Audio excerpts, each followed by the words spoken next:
शुमाइला एक सवाल, क्या आप विलिंग वेज में कोई ऐसा प्रोग्राम रन कर रही हैं जिसमें बच्चों को हम ड्रग्स में पढ़ने से बचाएं, उनकी ज़हनी हालत इतनी अच्छी रखें कि वो ड्रग्स की तरफ माइल ही ना हो? जी सर, लाइफ स्किल्स के नाम से जो हम टीनेजर और टीनेजर से भी पहले की जो एज होती है, जैसे 7, 8, 10, उनको ट्रेनिंग देते हैं कि कैसे वो लाइफ में एक तो इम्पॉर्टेंट डिसीजंस लें, जब जिनमें से एक ड्रग्स भी है, क्योंकि एक्सपोजर इतना ज़्यादा है एवरीवेयर वी कैन सी। सो उनको लाइफ स्किल्स से इक्विप्ड कर देना कि अगर आप बोर हो रहे हैं तो आपने खुद ही अपनी बोरियत का कोई बंदोबस्त करना है, फीलिंग्स को मैनेज करना सिखाना, और अगर आप कोई टास्क या गोल बनाते हैं, बनाना कैसे है, फिर उसको सस्टेन अचीव कैसे करना है, परसिस्टेंटली फॉलो कैसे करना है। So there are some training जो हम यहाँ पर देते हैं बच्चों को कि कोई ऐसे झंझट में पड़े ही ना, वो लाइफ स्किल्स के नाम से एग्जेक्टिव स्किल्स, और इस तरह से हम कोई ट्रेनिंग 7 हैबिट्स की ट्रेनिंग्स जो हैं वो देते हैं ताकि बच्चे ऐसी कबातों में पड़े ही ना जब उनके ऊपर। अच्छा, आजकल के बच्चे भी जो है ना वो बच्चे नहीं रहे। मतलब ये एक बड़ा मसला है कि 6-7 साल का बच्चा अगर आप उससे संजीदगी से बैठ के बातचीत करें तो आप हैरान होंगे कि वो ऐसे बात कर रहा होता है जैसे कि वो 14-15 साल का बच्चा है, और उसकी जो फीलिंग्स होती हैं, तो हमें तो कभी तसव्वुर ही नहीं था कि 10 साल की उम्र से पहले हमें पता हो कि हमारी भी कोई फीलिंग्स होती हैं।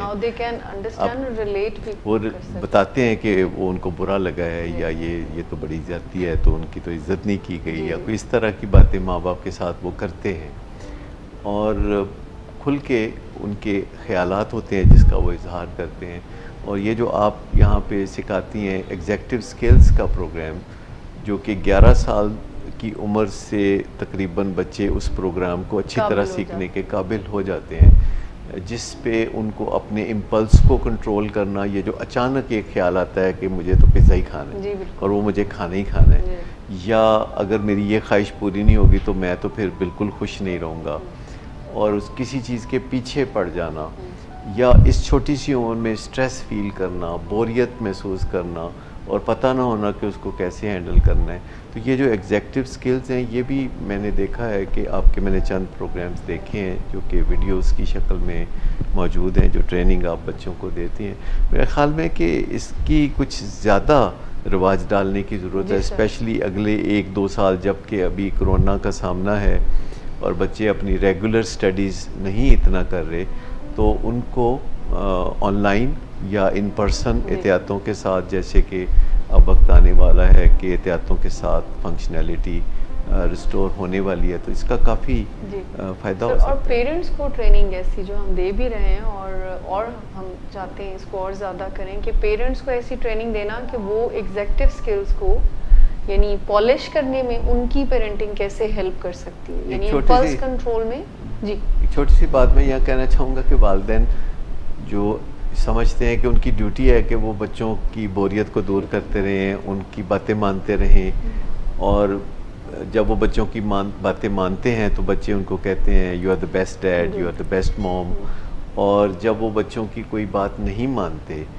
और उन्हें इंतज़ार करने के लिए कहते हैं तो फिर वो कहते हैं आई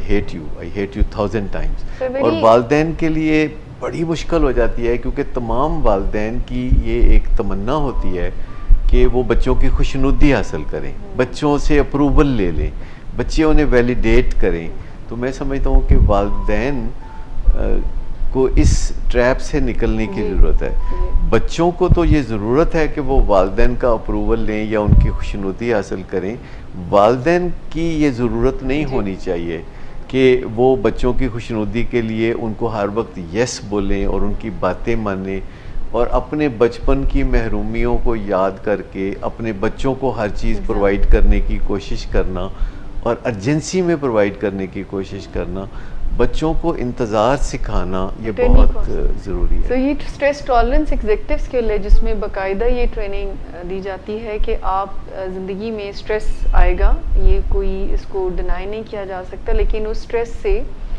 आप कैसे अपनी ज़िंदगी में फ़ायदे के लिए आगे बढ़ते हैं। और पेरेंट्स की जो बात की तो इट्स वेरी अनफॉर्चुनेट, बच्चों और पेरेंट्स का जो रिलेशन इस वक्त डेवलप हुआ है कि पेरेंट्स जब भी बच्चों को देखते हैं अपनी तरफ से वो हर चीज़ उनको प्रोवाइड कर रहे होते हैं, लेकिन जब भी देखते हैं तो उनको नज़र आती हैं खामियां उनकी, जो कि एक्चुअली में होती हैं, जैसे इम्पल्स कंट्रोल वीक होना पिज़्ज़ा के लिए, या इस तरह से लेट नाइट जागना, वीडियो गेमिंग के ऊपर रहना,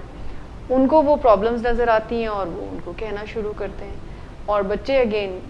हेट वाली बात कि जी पेरेंट्स हर वक्त हमारे पीछे ही होते हैं, तो बड़ा एक टॉक्सिक रिलेशन पेरेंट्स और बच्चों का सीरियस हद तक डेवलप होता जा रहा है।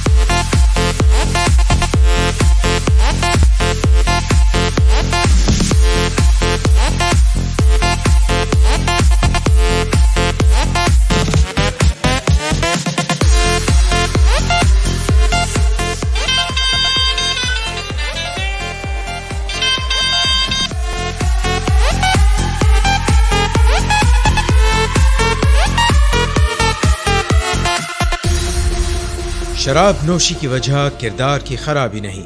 मूड की खराबी है। शराब नोशी कभी भी नशे की बीमारी में बदल सकती है। नशे की बीमारी हर स्टेज पर काबिले इलाज है। मदद हासिल कीजिए, क्योंकि वो ऐसा नहीं करेगा। विलिंग वेज से मदद हासिल कीजिए, कहीं से भी मदद हासिल कीजिए, लेकिन फौरी मदद हासिल कीजिए।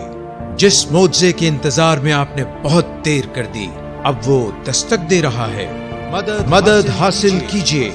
मदद हासिल कीजिए, मदद हासिल कीजिए।